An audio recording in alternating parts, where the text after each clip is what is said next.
On Living a Sex-Positive Life, we explore all aspects of human sexuality. We talk about the good and the bad, the health and healing benefits, the adventures and the relationships, as well as the crimes and the tragedies. We strive to be an advocate and an empowering force in the fight for sexual freedom. Our mission is to educate, entertain, and talk about the touchy subject that affects us all, sex. Now here's your host, Angelique Luna!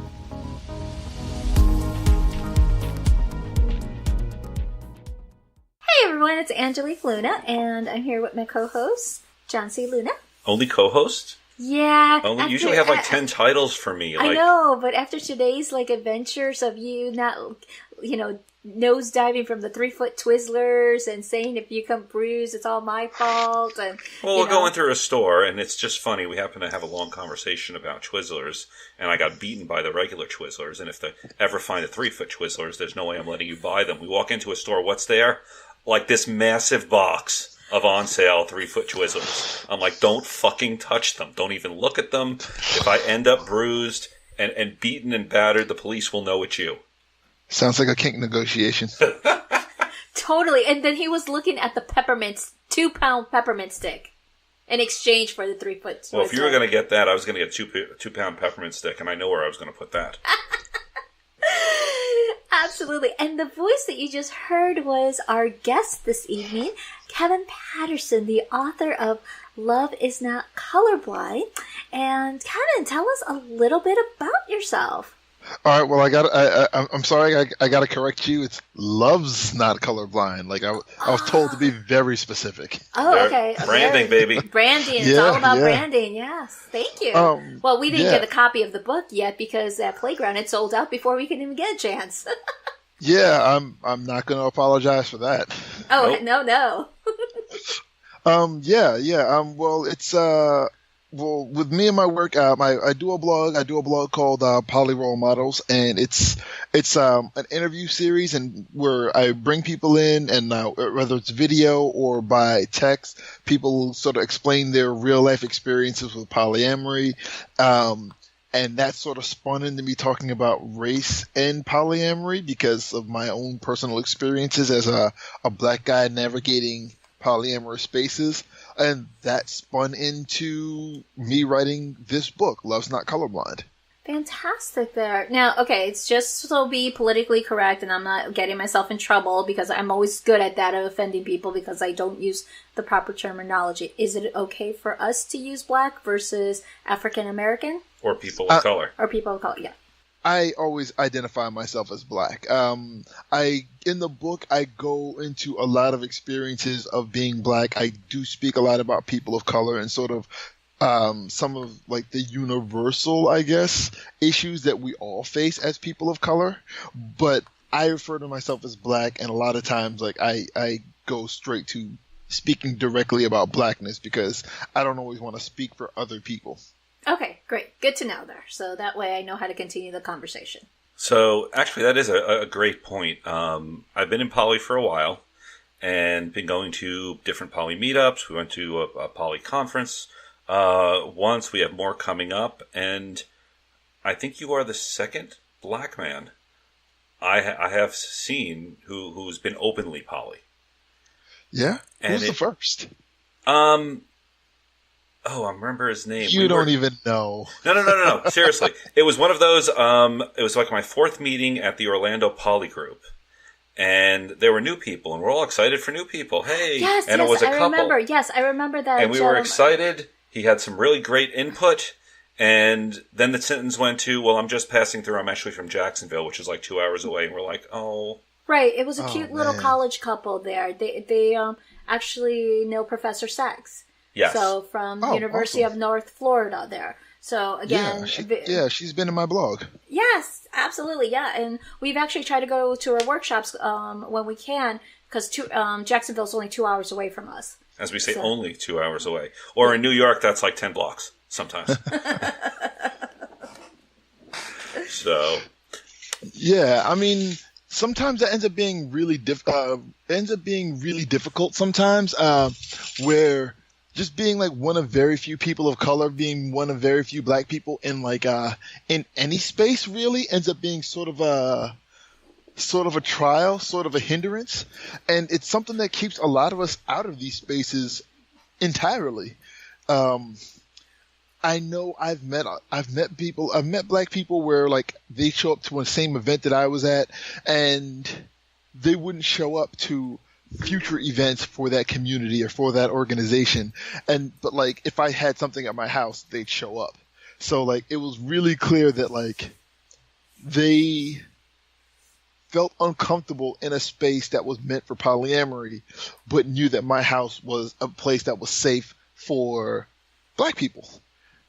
And that's something that happens a lot. And a lot of times people don't really ask that question of like, so why didn't you come back? Like we have this happy hour every week. We have this discussion group every month. You came one time, you never came back, and we never really considered why you didn't come back, and we didn't ask the question. That sort of level of care ends up hindering people of color all of the time. Well, coming off of a playground, we went to a polygroup meeting down here, and Angelique did bring up the question of looking around the room, and there was about 12 people there. She was the darkest, and oh wow, asked the question, you know, have people shown up in the past and not come back? And someone who had been in a poly relationship with a girl who was black said that she really didn't like going to the meetings because she felt fetishized. And that's really the first time I had heard that actually being said. Yeah. But have you experienced that? Like people trying to date you just because you're black? I mean, I've experienced that in my dating life, not specifically limited to my polyamory.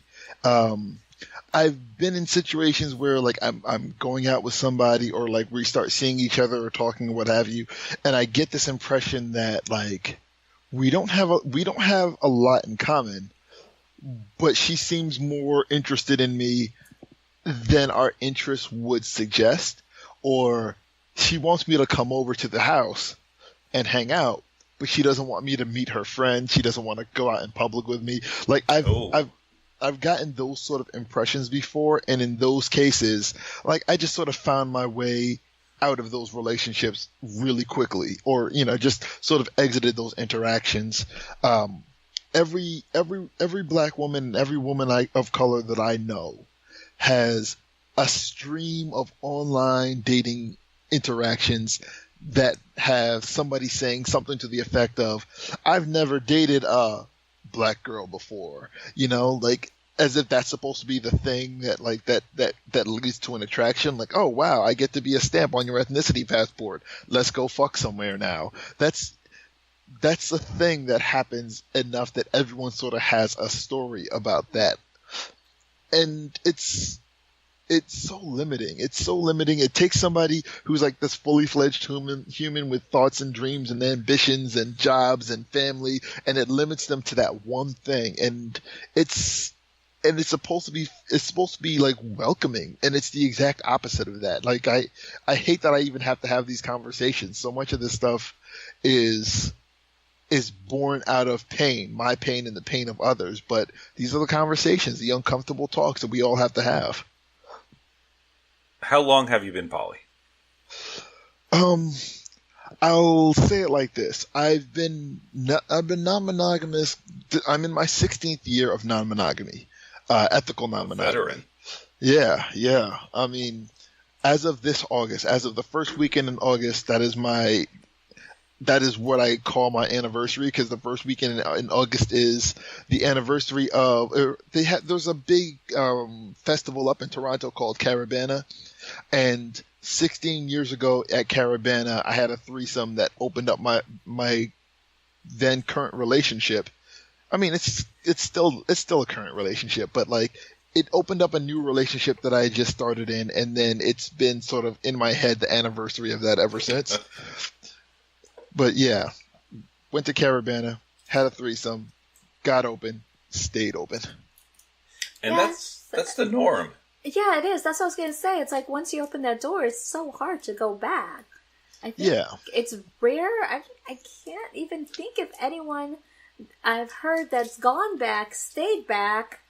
You know, they'll do, it's like, okay, we were monogamous, then we opened it, then we closed it, but then it doesn't stay closed that long. It just gets reopened again because people can't handle that, you know? Yeah, I mean, when we opened up that relationship, there was a lot of talk about eventually going back. I mean, not a lot of talk, but some talk, where when we moved in together, when we moved away to from our college town, when we got married, when we bought a house, when we had kids, we had all of these off ramps built into our non-monogamy. Eventually, we were going to sort of settle down and do the right thing. But what kept happening was our non-monogamy just kept evolving, where we had some trials and tribulations with our dating. My wife ran into a guy who was harassing her that I had to like jump in and fight off. I started dating and meeting people. She started dating and meeting people. We started finding like local polyamory meetups, which is where we started using the term polyamory, and like we just started meeting so many awesome people that there wasn't a point where it felt natural or comfortable or right to just say, all right, well, now we have to arbitrarily cut off all of these people, you know, X these people out of our lives. None of that ever made sense. And like shutting down any of those interactions just never made sense. So going back, eventually we got to a point where going back to monogamy just didn't make any sense anymore. Like it just, we didn't know what we had to gain by doing that. So yeah, we just stopped doing that altogether. And then we got like polyamory tattoos, and now we're lifers. Well, I definitely like how you said the right thing, and I almost saw like you wanted to do this. The air quotes. And I'm doing the air quotes here, that it's the right thing, that, you know, the majority of society will tell us this is what we have to do.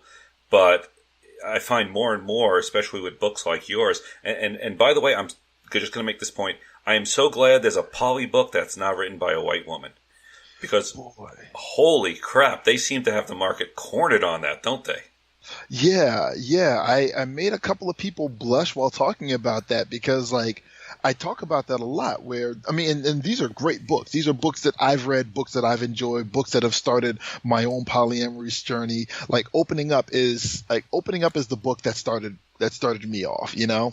But as soon as I read Opening Up, I went back and read like The Ethical Slut, and I read Sex at Dawn, and I read Jenny Block's Open, and I eventually read like More Than Two when that came out. And then I met Franklin Vo and Eve Rickard and got in their faces about like an audiobook, and then like they made an audiobook, and I bought that too, you know? But there's been a couple of times where I've talked about how so many of these books are written by white women, and I've said it, and there would be like one or two white women in the audience, or somebody on a podcast that I was recording who was already in the middle of writing their own polyamory book.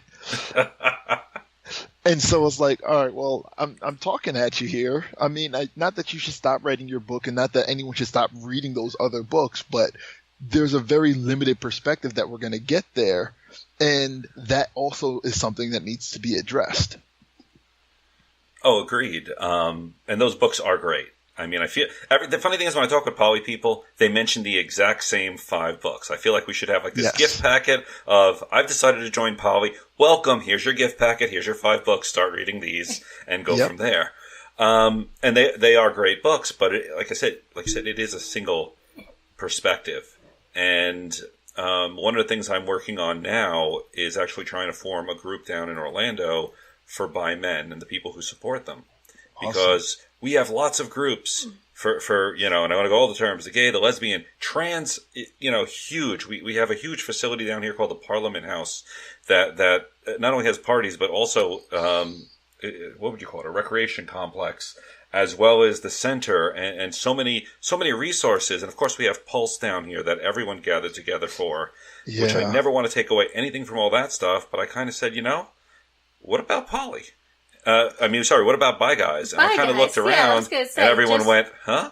Yeah, because bi is the silent B of the LGBT. Yes, I mean, from what I hear, there's only an L and a G in the LGBT, but I'm not queer enough to have a legitimate like opinion on that.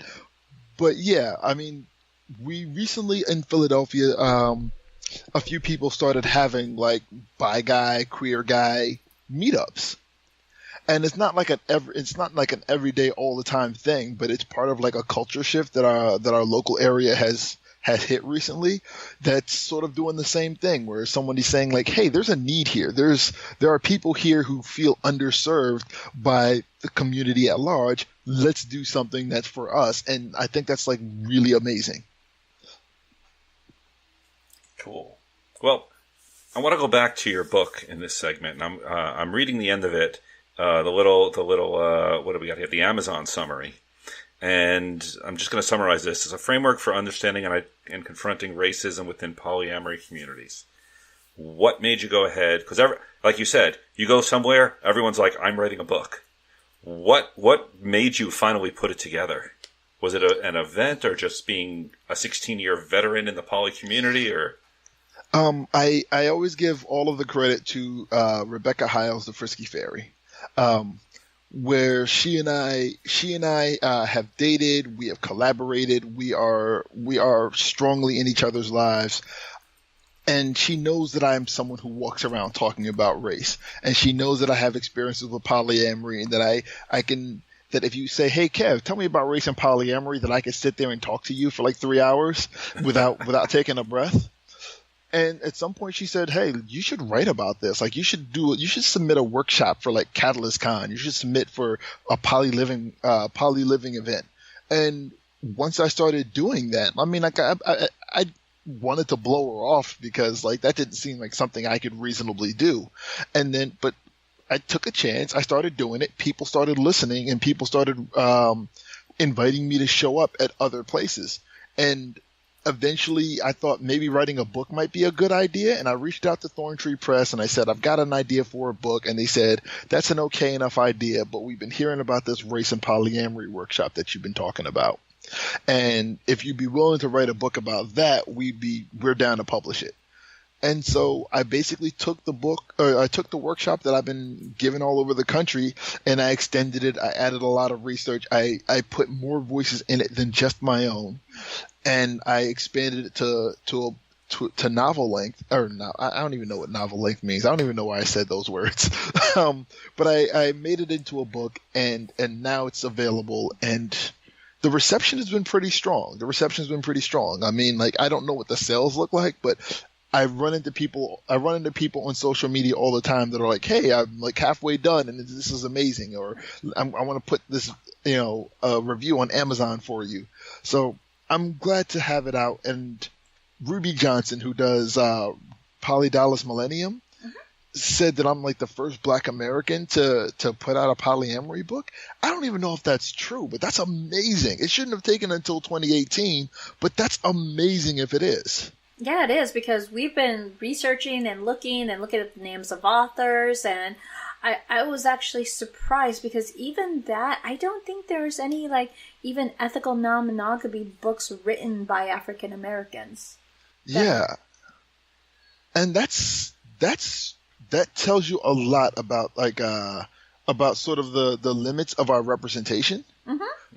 Because when I started writing this book, I expected there to be a bunch of other books coming like before or after. So I was like, let me write this thing fast, because I got to beat like 5 other books to press. And that wasn't the case at all. When I started speaking in places, I expected to run into so many other people who with like a bunch of like overlapping content. And it wasn't until Poly Dallas Millennium last year that I actually run into that, where I'd go to a sex ed conference and be like one of the few people talking about polyamory, which was strange to me. And then I go to a polyamory conference and find like that I was the only one talking about race or really identity politics at all, which was even stranger to me. And then I go to Poly Dallas Millennium, and it's like, well, Alicia Bunyan Sampson had a workshop called "Where Are All the Black People At? Polyamory and White Supremacy," or something to that effect. And I actually reached out to her to see if we could like do our workshops together, because I definitely go into talking about white supremacy and how it sort of affects everything in our lives. There was also Christopher Smith, who has a workshop called like Polyamory in the Black American. I think it's called like Open to Love, Polyamory in the Black American. I want to try to get the names right, because these are like awesome educators and that everyone should be following their work. And so there was the three of us all talking about like overlapping topics, not in the same way, not in the same direction, but that was such a first for me that I expected to be like an all the time thing. But it makes me really excited to go back to Poly Dallas Millennium, because like that was one of the first conferences where it was centered around people of color. I didn't feel like I needed to code switch there. I felt like it was one of the most comfortable places I've ever been to as far as conferences between sex ed or polyamory. Oh, that's awesome. We're so looking forward to that, because Ruby did invite us to broadcast there with the podcast, and also Awesome. be teaching 2 workshops in Spanish. Oh, wow. That's fantastic. I know. It's like how to talk to your kids about sex education and cookies and consent, which is an interactive workshop teaching consent with cookies. You know how many workshops that I've been to or seen that were in Spanish over the course of like the last 3 years? 2? 0. Wow. Yeah. That's my niche. That's how I'm trying to stand out in the crowd and listen and teach people about sex education. Because as much as in the African American community it's like taboo, the Hispanic, Latino, Latinx community, forget it. It's even worse. It's more underground and hidden to talk about it. I mean, we never talk about sex. You know, the only time you probably hear anything about sex is like, don't do it, you'll get pregnant, and you only wait for your wedding night. That's it. Yeah. The summary of Latino sex education. And there's so many messages that we get from our respective cultures, from our respective societies, and like so much of it is bullshit. So much of it doesn't address like that monogamy can be difficult. Like no one ever talks about that. You know, there's nothing that says like, hey, sex can be pleasurable, sex can be risk aware, and like, you know, polyamory can be an option. Even if polyamory isn't an option, a lot of the things that make polyamory awesome can be options, like all this open communication and owning your shit and emotional literacy. Like, people don't have those kind of conversations about their relationships, but the relationships matter so much. You would think that like you'd want to get really in depth with that to do these things right. Like when I figured out what non-monogamy was, even though I had already been doing it for years, when I figured out what polyamory was, when I had already been doing it for like a decade, I did so much research because it was new and fantastic and I didn't want to fuck it up. And it would be awesome if people did more of that in whatever relationship structure they decided to go for. Or even if it was just like, I'd like some friends with benefits. Let me figure out how to do that correctly without fucking up anybody. With like fucking people, but not fucking them over. Fucking them, but leaving them better off than when you found them. Exactly. So, And on that note, we're going to go to our first commercial break. this is John C. Luna. And this is Angelique Luna. And if you like the content we've been putting on Living a Sex-Positive Life, then we need your help. For as little as $1 a month, you can give to our Patreon account, which will help us... Seriously? It works for PETA. Why not us? We're starving sex educators here. Let's just tell them what they get. For as little as $1 a month, we'll give you all past content and bonus content. But if you're able to give just a little bit more, we can give them what? Video content? We could give them a one-on-one 30-minute Skype. They could have a private access to a group chat. Or even better, we could answer one question per month live on the podcast. So if you like what we're doing and you want us to keep doing it, please go to our Patreon page for Living a Sex-Positive Life and give generously. Oh, dear God. Okay, we're back. Let's see, we were talking about... Sex Down? No, not Sex Down South. Sorry, Poly Dallas Millennium. But that actually brings me to something I wanted to say. 2 years ago it was, we went to Sex Down South. Which was, of course, first of all, wonderful. And we're so excited. That's what I hear. Martha just actually came... Marla contacted us about being on the... podcast. Thank you. So we're going to be having her up in a few weeks, and we're very excited about that. But I grew up in New York, obviously New York in the 80s. So a very racially charged, intense situation over there. Ed Koch. Oh, Ed Koch. I actually, my school was 3 blocks away from the Queens County Courthouse during the Howard Beach trial. Oh my God. And it just was a very bad, tense time. But I actually, when I turned 17, I graduated, I left New York. I came down to Florida, and it was very different. And color was never really an issue for me. My wife, after 3 years being married, talked about an interracial relationship, and I looked at her and said, "Who?" And she's like, "Us, you idiot." I'm like, "Oh yeah, yeah." That she's Latino. That makes it interracial, I guess. I've heard people say that, but I've only ever heard white people say that. Like I didn't realize they never like thought about the interracialness of their relationship, but the person of color in that relationship never missed a trick on that one. I've had that happen myself, where like a partner, like somebody, like that movie Loving was coming out, about like the first the couple that broke the anti-miscegenation laws in America. Yep. And I was out with a white partner, and some random person just sort of asked us like if we had seen the movie and said like, "Hey, you're a cute couple. Have you seen this movie? It just came out." And my partner was just like, "Yeah, like I hadn't really thought about it. Like, I never really can think about us being an interracial relationship." And I'm sitting there thinking like, I'd never forget that shit. Like it like it's cool. I'm okay with the relationship. I love who I love, but like that's never a fact that's lost on me. Well, I will say in being married to Angelique, my loving wife here, I've got to see the racism from her side. And it was about 2-3 years into us getting together. We had gone and we were resodding her house. Yeah. And she had a house before we got married. It's rental now, but we just went and fixed it up. So it was me, her parents, her brother, her child. So I'm the only white guy there. And the family worth of Mexicans, yeah. And we're working on the lawn, not to put a stereotype, but the neighbor literally walked out, looked at everyone around, looked at me and said, "Oh, so you're the new owner." And I'm like, "Oh, you're a dick." Yeah. That's what you're talking about. That sucks. And like you were only halfway into that story. We already knew where it was going. Oh yeah. Yeah.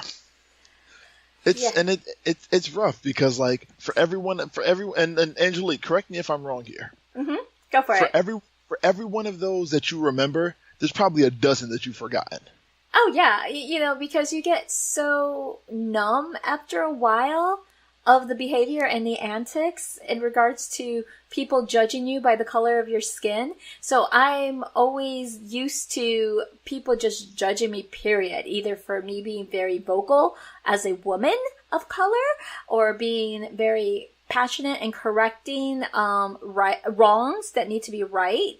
So I'm not a very quiet person, but yeah. I know even within the Latino community, because here in Orlando, it's a good mix of everything. You got Cubans, you got Puerto Ricans, Venezuelans, Argentinas. Even then, I do get some kind of discrimination or racism, even though we're the same kind of ethnic background, just because we're from different countries and different verbiage and vocabulary we use.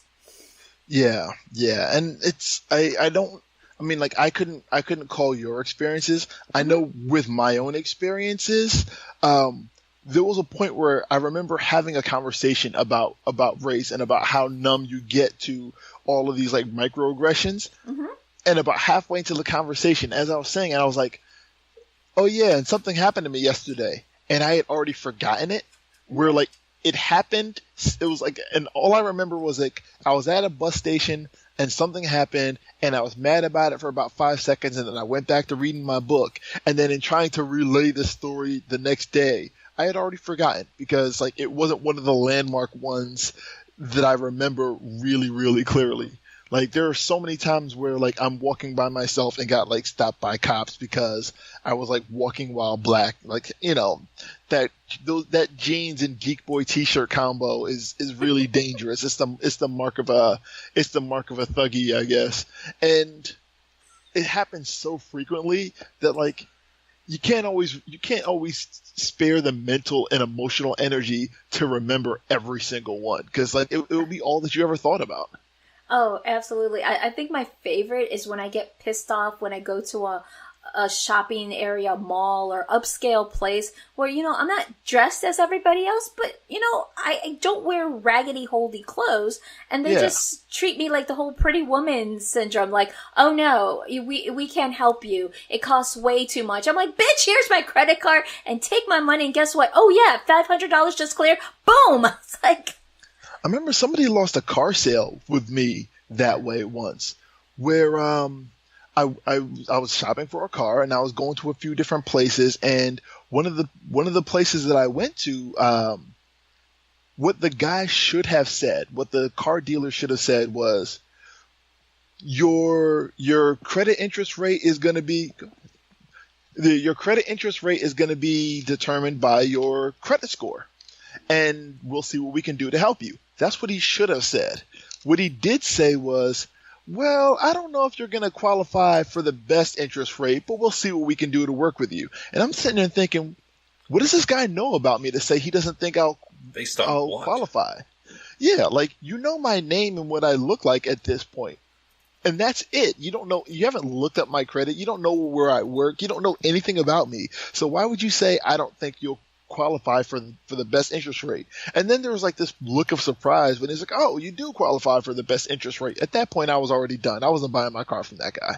Oh, I know. That happened to me. Funny story. It was on my brother's graduation. Same exact thing happened, except that they jerked us around for 2 hours, and we're like, look, we're trying to buy a car. If you're not going to sell me the car, that's fine. Went to another dealership, and then, you know, we took the car for a test drive, and the guy is like, hey, what can I do to close this deal? I'm like, if you could wrap this sale up in less than an hour, you got yourself. He's like, okay, turn around and done. And that guy, without checking my credit, nothing, you know, got himself a nice deal and sold me the car because my credit was awesome. But these guys jerk us around. So we lost 2 hours that after we even closed the deal, we were rushing to get to my brother's graduation.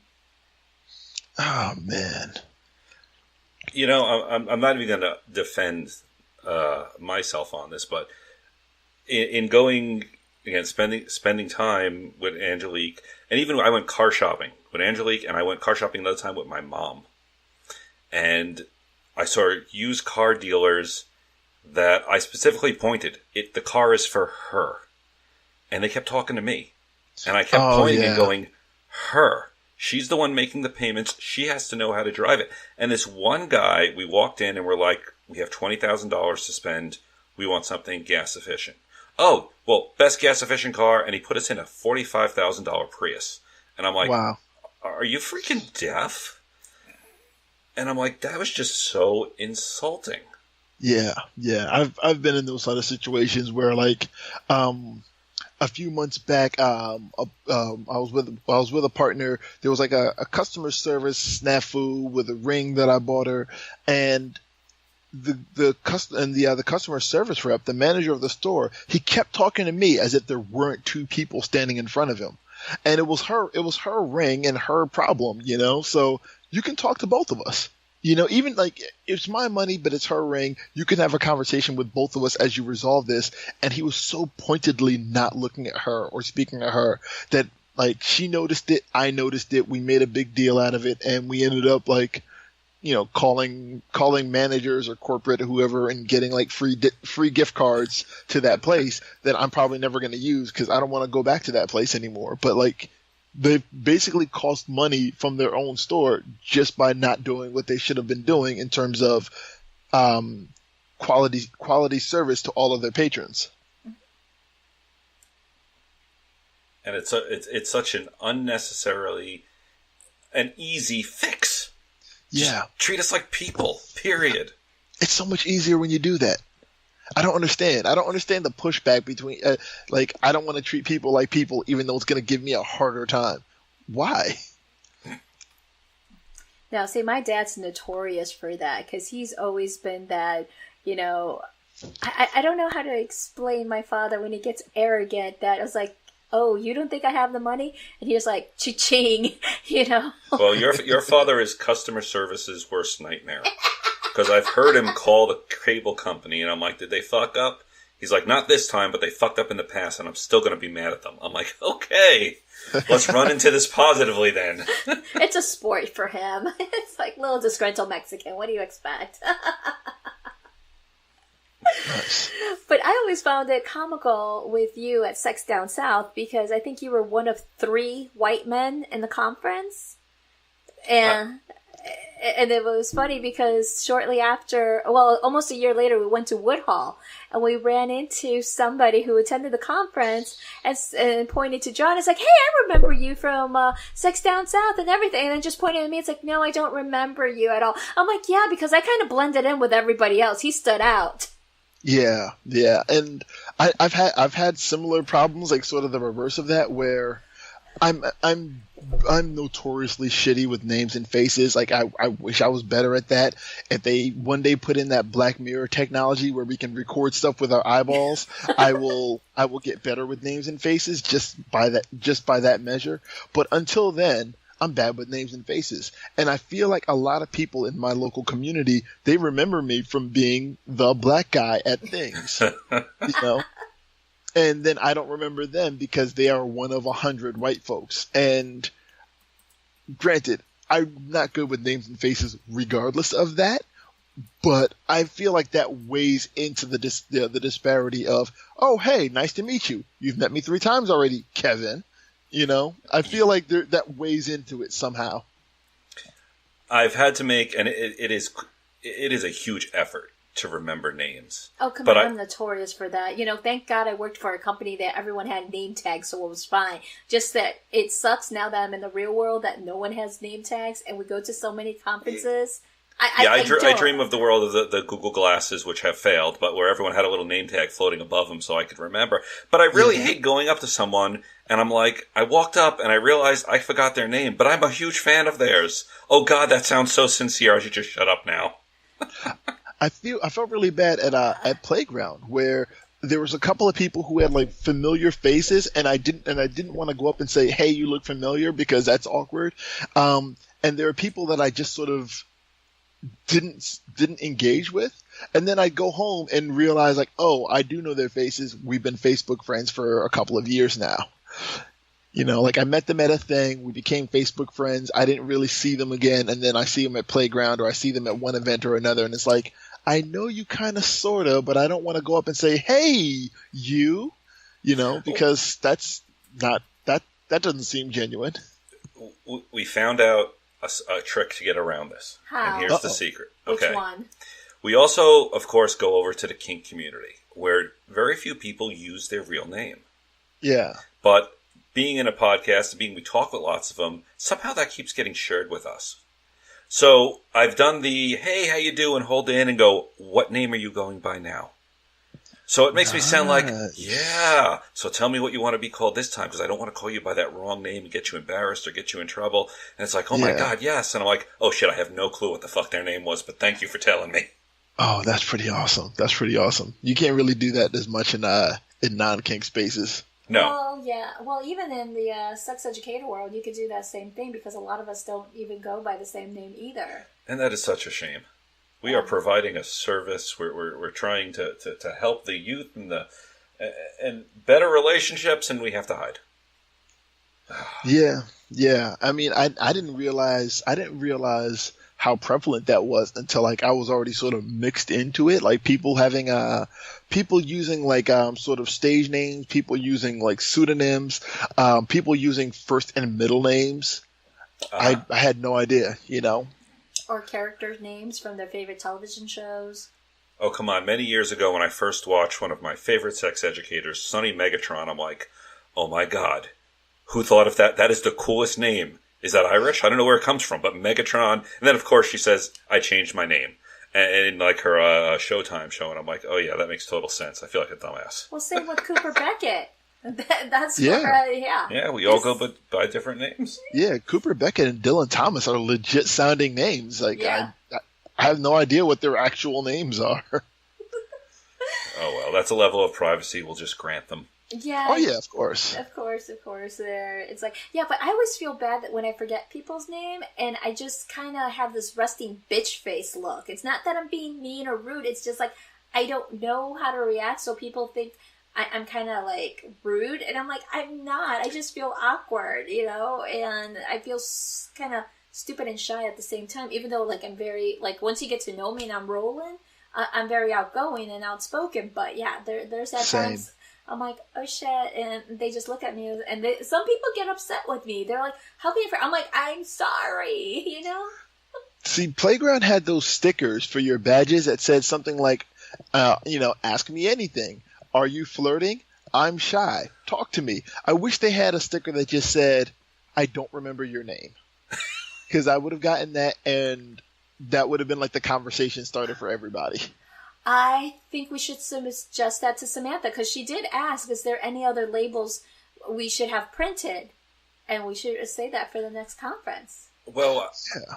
I saw a Facebook wanted to post, maybe it was Tumblr or something, but they had this really great thing. They had color-coded cups, like you would have at a post party. Just any party, those plasticky cups.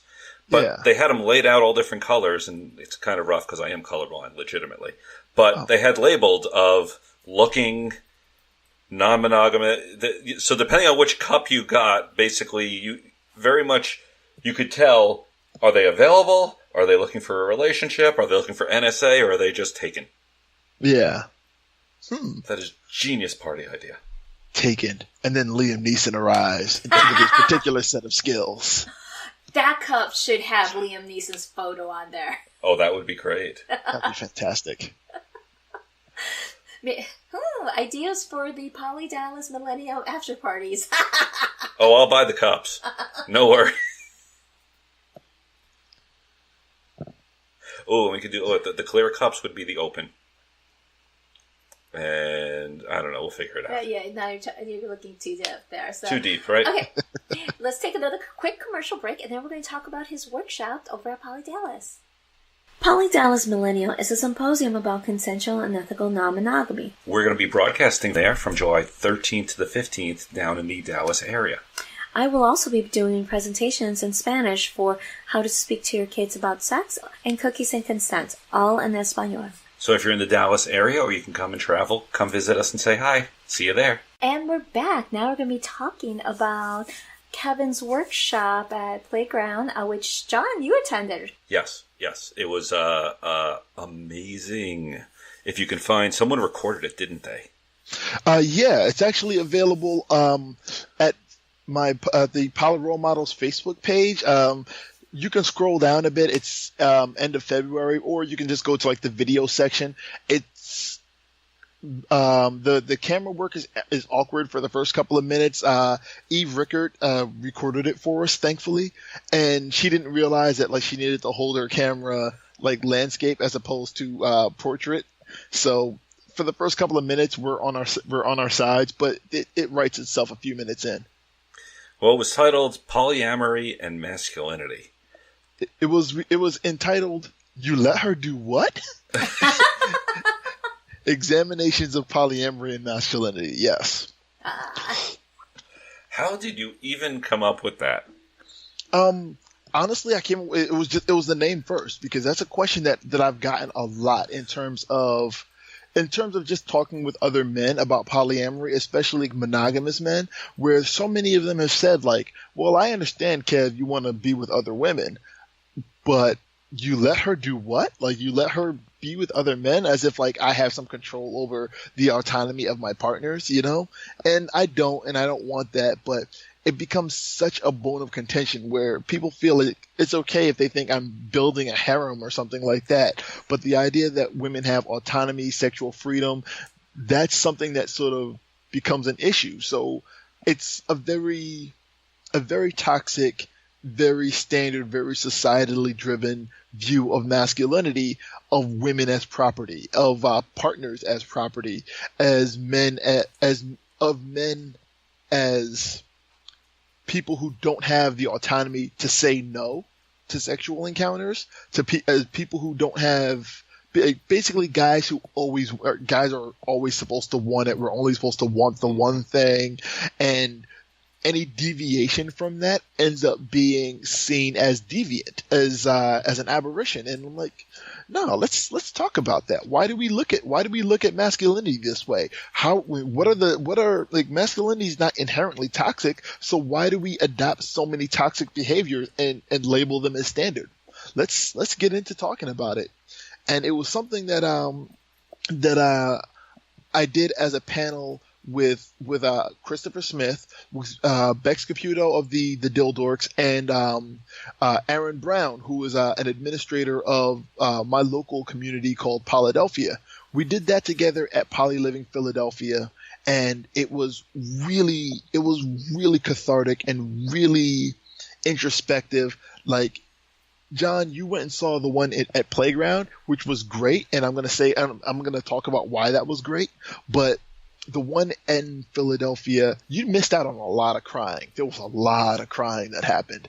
I mean, a lot of the people in the crowd were people who I knew from my local community, but like, it went from talking about a topic to talking about ourselves, talking about our struggles with masculinity as an oppressive force, both on ourselves and on our partners. So yeah, there was a lot of crying there. But the one in Playground, Aaron Brown was not a part of that one, so it was just myself and Chris and Bex, and we actually had like a 9-hour car ride together. Where I live in the Philadelphia area, Chris came up from the Washington D.C. area, and he and I drove up, picked up Bex in New York, and then it was 9 hours, the three of us, and we were talking about like our respective struggles, our relationship struggles, our life struggles, our struggles with masculinity, our struggles, my and Chris's struggles with masculinity as it relates to our race as black men, Bex's struggles with masculinity as it relates to his gender as a trans man.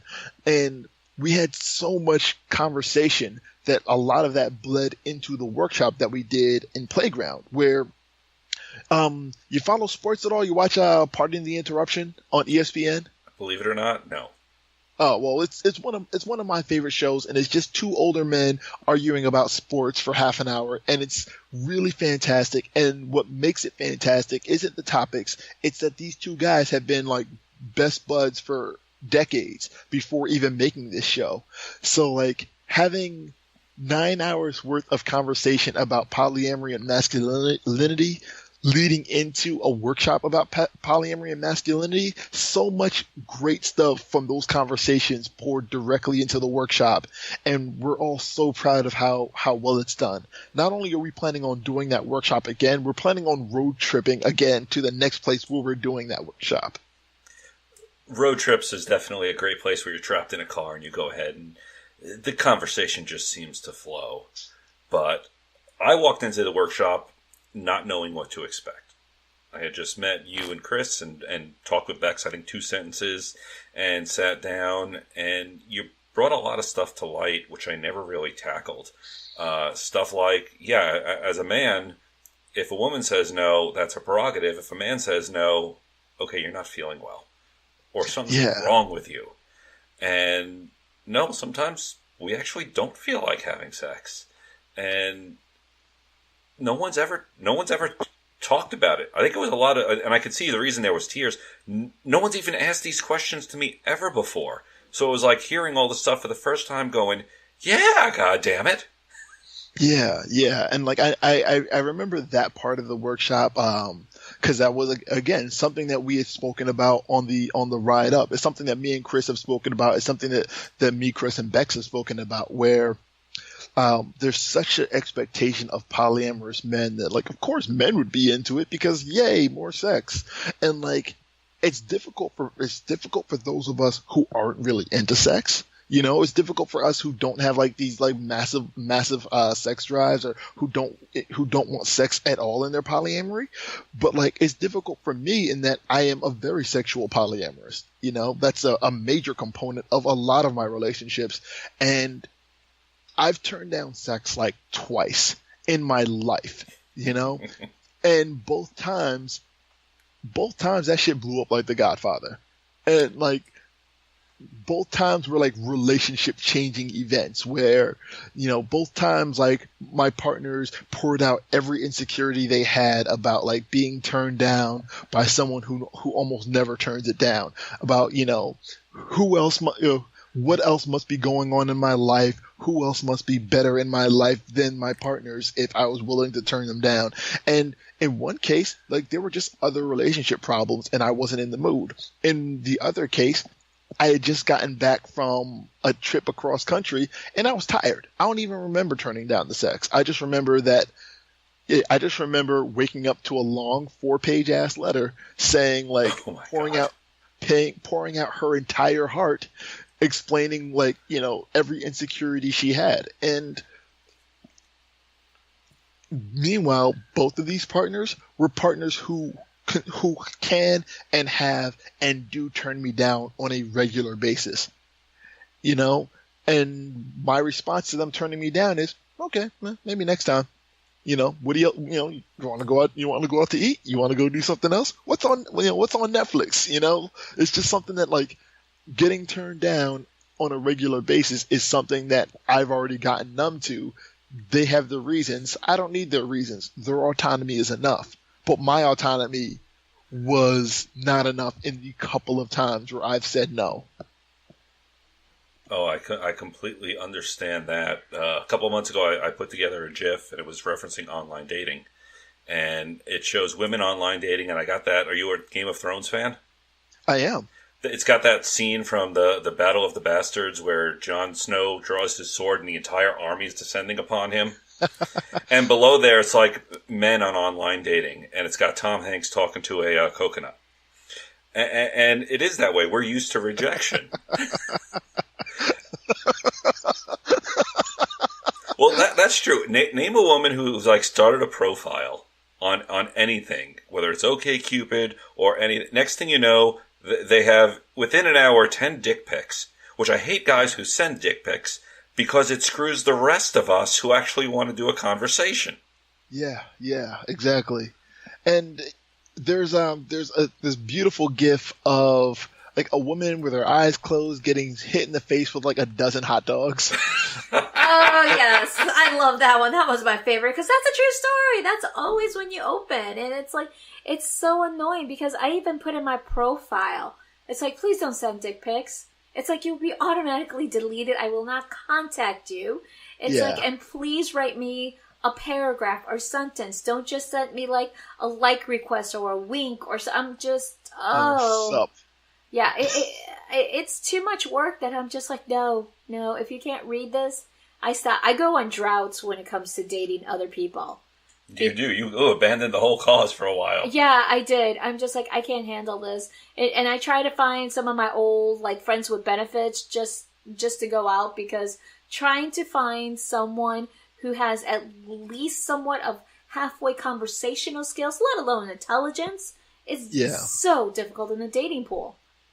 And like that's something that we addressed in that workshop as well, where, I mean, there are so many men who regard like polyamory as like a girls' club, and they think it's because women have all of these options, but really they don't, because their options are majority just douchebags who send unsolicited dick pics.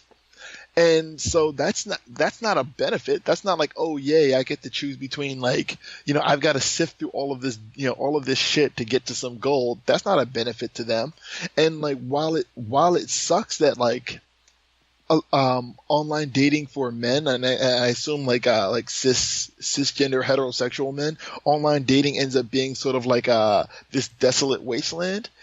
There's not really a lot you can do about that when it comes to like safety, where I know that I'm not going to be shitty to women in my online interactions, but they don't know that. And there are enough guys who have been cool, who have been chill, who have been respectful, and then turned into like violent, dangerous bastards, that you can't be too safe with what's going on there. Like I mentioned earlier that like my wife had a problem where somebody was harassing her, and that's exactly what it was, where she had been interacting with some guy online. He seemed cool. He seemed respectful. They had exchanged phone numbers. They had they had gotten to the stage of text messaging. They were just getting ready to arrange to go on like a first date when she got the impression that this guy didn't realize that she was polyamorous, that maybe he thought she was like a cheating wife. Maybe something he said tipped her off to this idea that she might have been cheating on me. And so she says like, oh, by the way, like, no, I'm not cheating on anybody. This is just how my relationship is structured. And this guy ends up losing it. He gets really upset. He calls her every slut shaming name in the book. He starts harassing her. You need Jesus and I need to be the one who saves you. You're just trying to use men for their money. And just every ridiculous thing, every cliche, every cartoon supervillain tactic he was throwing at her. And eventually, like this had gone on for a couple of days before she had let me know about it. And eventually, like I had to get on the phone with this guy and basically tell him like, you're going to stop bothering my wife or I'm going to show up to your house and we're going to find out which one of us is hardcore. And he never contacted her again after that. I mean, the story gets a little bit more intricate than that, but that's like sort of the too long didn't read version of it. And women don't know when their nice, respectful, not dick pic sending person is going to turn into that guy. So you can never be too certain. You can't monitor too heavily for that. There's I think it's on Instagram. It's called like Bye Felipe or like Tinder Nightmares. There's always a Tumblr. There's always an Instagram dedicated to these kind of interactions that go really poorly, that go really dangerous, that get really violent, that get really messy. And you don't have that in the reverse. And that's something that, I mean, you don't have that in the reverse in a way that's reinforced by the culture that America sort of provides to us. And that being the case, like, polyamory isn't a girls' club. It's just that, like, dicks are abundant and low value.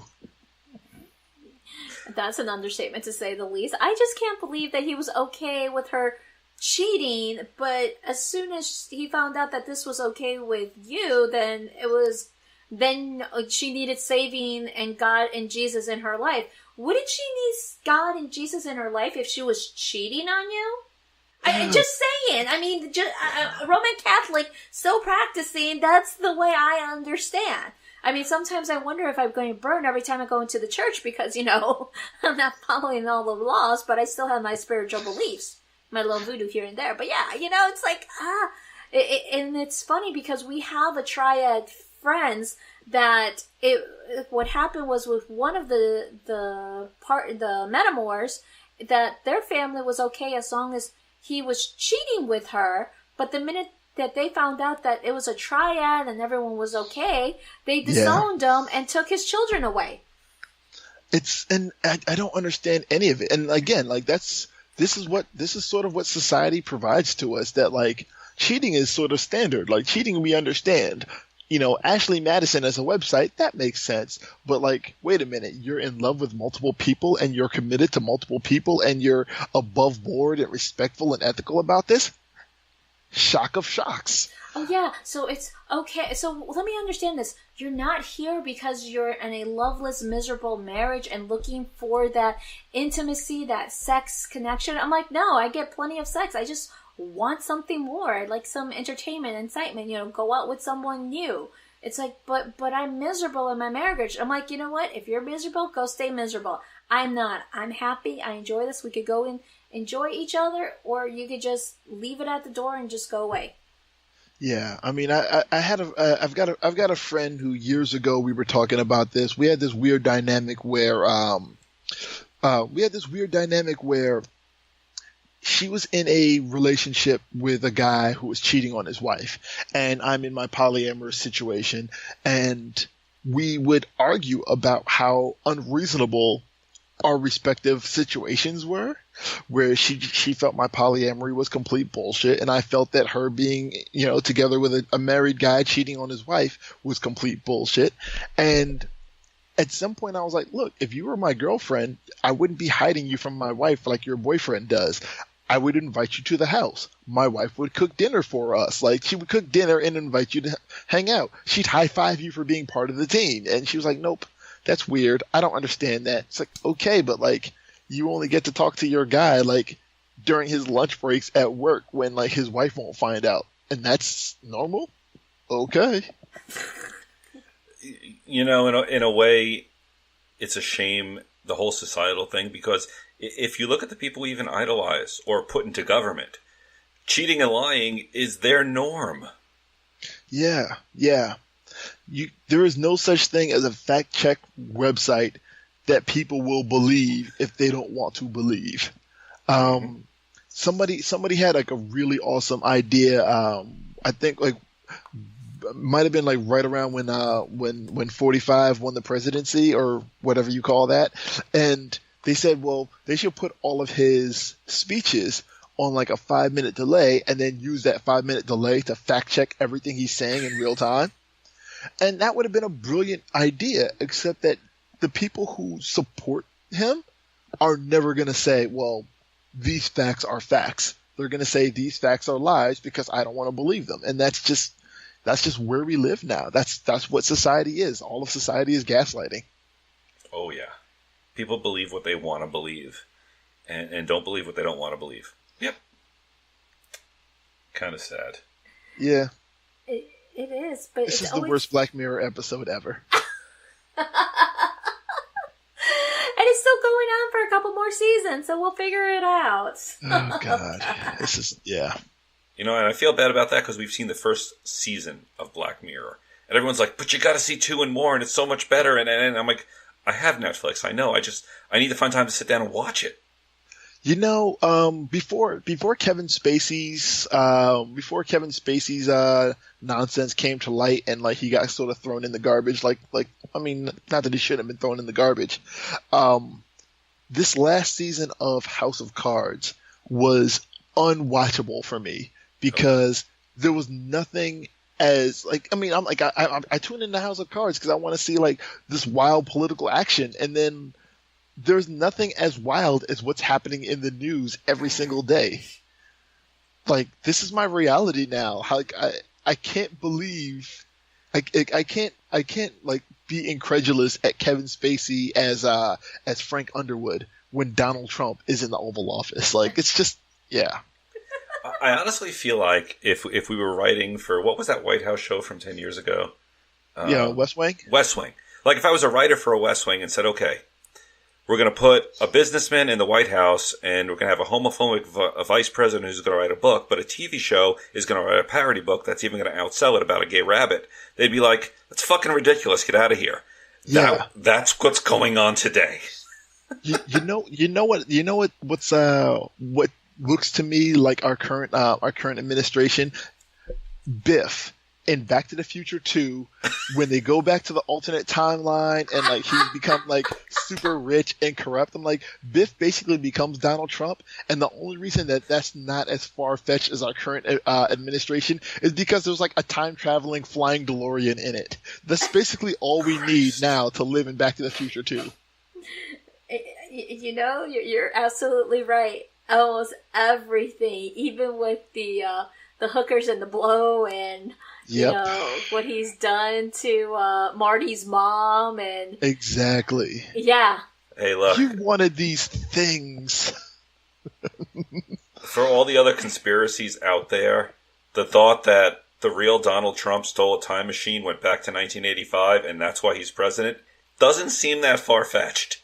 You know, I want that to seem like the most ridiculous idea, but right now it's like, I don't know. I don't know if it is. I don't know, but you know what? The Simpsons are good in predicting because remember, Lisa Simpson predicted that Donald Trump was going to be president. Yeah. The Simpsons predicted a lot of things. I feel like maybe Matt Groening went back in time in a DeLorean and figured out some things to put in his award-winning cartoon. I'm thinking so too. That's scary. You know, I date myself by The Simpsons because it came out while I was in high school. And I start doing the math and going, shit, it's been on a really long time. I date myself with The Simpsons in that, like, I remember when it was on the Tracy Ullman show, and I remember, like, the Life is Hell cartoon, comic strips and all that. 1987, when Fox wasn't Fox. Fox was a bunch of yahoos that were given a station, and we said, well, okay, well, a la carte, what do we feel like watching? Yeah, back with the Gary Shandling show and Mad TV and Lower Expectations. That was still my favorite segment. Married with Children. I actually really loved Parker Lewis Can't Lose. Yes, as did I. It was a complete ripoff of Ferris Bueller. Totally. But I didn't care. Totally, but it was ridiculous. Tangent we've gone on. Welcome to our Tangents podcast. are a wonderful thing, yes. But on that note, how can people find you? I am available as Poly Role Models on basically everything. My website, the blog, the interview series is polyrolemodels.tumblr.com. I'm at polyrolemodels on Twitter and Instagram. The place where I usually where I've been directing people right now has been polyrolemodel or facebook.com/polyrolemodels, mostly because there's an event page on the Facebook page, and that shows sort of where I'm at this year, and where I'm at is everywhere. I'm getting ready for Southwest Love Fest in Tucson. I'm going to be at Poly Dallas Millennium in July, Atlanta Poly Weekend in June. I'm going to be doing book signings in New York, DC, Philadelphia, LA. Yeah, yeah. I'm gonna be a Catalyst Con for in Los Angeles. I'm gonna be in San Francisco, Oakland, Portland, Olympia, Seattle, Vancouver. I'm hitting everything this year. Everywhere except for the Midwest. Sorry, Midwest. I just couldn't get out there this year. But we're in Florida. You're saying everywhere. I'm not here in Florida. I'm trying. I am legit trying to make Florida happen. Talk to Professor Sex. Get in her face. Oh yeah. Okay. Well, we will do. Oh, we'll do. If not, we'll talk to our peeps here in Orlando. I mean, get in her face like gently, because she's awesome. Like, don't upset Professor Sex. Oh no, hugs and tacos. Yeah. That's what we're doing. No, it's like she'll use her mind powers on you, and they're formidable. Absolutely. And you can find me everywhere. I'm living a sex positive life. Social media, website. And you can find me as John C. Luna on Facebook, Twitter, Instagram, Tumblr, and FetLife. And if you find me anyplace else, let me know. All right. Don't forget to rate and review our podcast. That's the way how we could share this love, so everyone could find and purchase Kevin's book, Love's Not Blind. Did I get it right? Love's Not Colorblind. Not colorblind. Ah! Well, I should have the colorblind say it. You should have the colorblind guy say it's not colorblind. Where should people go to get the book? Amazon has it, and and local retailers should be stocking it. Amazon definitely has it. Amazon has it on as an ebook and as a paperback. I'm getting ready to start working on an audiobook, so that should be coming soon. Okay. Well, thank you very much, Kevin. Awesome. Thank you so much for having me. Hey, honey, you know those new toys I wanted to try out? Yes. The ones that you said it's going to cost me way too much money to have? Oh, yes. But I found this new service called KinkCrate.com. Sounds interesting. Yeah, and for $50 a month, they send you a box of toys that are worth anywhere from $75 to $100. And it's like great starter kit, like, that rope play we wanted to try, or your favorite medical play. So why don't we go check it out? I heard if you go to livingasexpositivelife.com's sponsor page, they can get you an additional 33% off. Oh, see? It's such a steal, babe. Come on, 33% off our first box? Please. Thank you, everyone, for listening to our show tonight. You can find us on our webpage at livingasexpositivelife.com, on social media, Facebook, Twitter, Instagram, on Living a Sex Positive Life, where you'll follow all our stories and adventures. You can find me on all social media as Miss Angelique Luna. And you can find me on Facebook and Twitter as John C. Luna. Please reach out and let us know how we're doing. Please like, share all our contents, leave your opinions, comments, complaints. We accept it all. But we also like to thank our sponsor, The Woodshed. You can find them on their webpage, thewoodshed.orlando.com, and they're also on FetLife and Facebook, where you could see a lot of their events and promotions going on. Thank you very much for joining tonight. Thank you. Have a good night, everyone. Bye. Bye.